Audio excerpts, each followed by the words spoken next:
এখন আমরা দেখব আরণ্যক উপন্যাসে ভূমি ব্যবস্থার পরিচয়। ছোট করে দেয়া রয়েছে, যাদের টেক্সট একটু পড়া থাকবে এর সঙ্গে তোমরা একটু যদি মনে করো জুড়ে নেবে বা নিতে পারো। দেখো, আরণ্যক উপন্যাসের প্রেক্ষাপট চিরস্থায়ী বন্দোবস্তের শেষ অধ্যায়। আরণ্যক উপন্যাসে সাধারণ মানুষের কথা বলার পাশাপাশি ভূমি ব্যবস্থার দিকেও উন্মোচন করা হয়েছে। চিরস্থায়ী বন্দোবস্তের পর জমিদারি ব্যবস্থার যে পরিবর্তন সূচিত হয়েছিল তার সূত্র ধরেই জমিদারের সাথে সাথে মহাজন শ্রেণীর উদ্ভব ঘটে। ফলে ভূমি ব্যবস্থায় আসে পরিবর্তন। ভূমি ব্যবস্থার সেই রূপ আলোচনা করে দেখা যেতে পারে। জমিদাররা ক্ষয়িত হলেই শহরের জমিদাররা তাদের চিরকালীন গভীর বাসনা নিয়েই জমি কিনে নিতে সচেষ্ট হয়েছিল। তাছাড়া চিরস্থায়ী বন্দোবস্তের নীতি অনুসারে জমিদাররা অরণ্য ধ্বংসের মাধ্যমে সৃষ্ট ভূসম্পত্তি, নদী গর্ভ থেকে উত্থিত জমি থেকে প্রাপ্ত লভ্যাংশ আদায় করে আর কৃষিকেন্দ্রিক জীবিকার মানুষকে শোষণ করে মুনাফা অর্জন করে।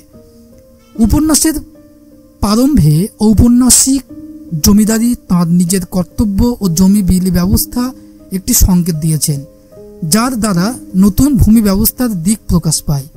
তিনি বলেন, যাহারা পিতৃপিতামহের জমি গঙ্গায় ভাঙ্গিয়া যাওয়ার পরে অন্যত্র উঠিয়া গিয়া বাস করিয়াছিল, সেই পুরাতন প্রজাদিগকে জমিদার এইসব জমিতে দখল দিতে চাইতেন না।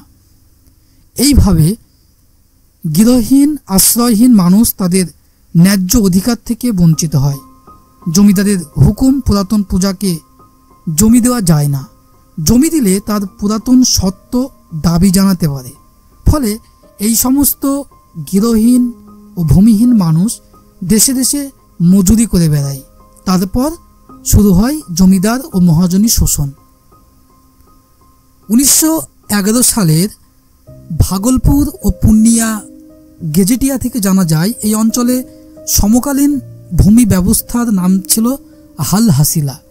এই ব্যবস্থায় ফসলের রকমের জন্য খাজনার হার পৃথক হতো। খালি জমির জন্য প্রজারা খাজনা দিতে আগের বছরের হার অনুযায়ী দিত। খাজনার জন্য প্রতি বছর জমি মাপতে হতো ফসল কাটার পর। আবার জমি বা জোতের কতখানি আবাদ হচ্ছে আর কতখানি পড়ে আছে তার উপর নির্ভর করে খাজনার হার হ্রাস বৃদ্ধি হতো। নদীর গতিপথ বদলের সঙ্গে জমির চেহারা বদল হলে তাতে খাজনা নির্ধারণ নতুনভাবে হতো। তাই জমির সীমানা নির্ধারণ, পরিমাণ ঠিক করা, খাজনা নির্ধারণ, খাজনা আদায় প্রভৃতির জন্য কাছারিতে আমিন, তহসিলদার, ম্যানেজার প্রভৃতি প্রয়োজন হতো। এই সমস্ত বিষয় আমরা আরণ্যক উপন্যাসে প্রত্যক্ষ করি।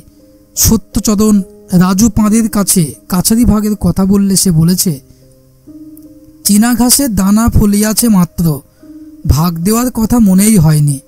এইভাবে আরণ্যক উপন্যাসে ভূমি ব্যবস্থার একটা প্রকাশ এখানে ঘটানো হয়েছে।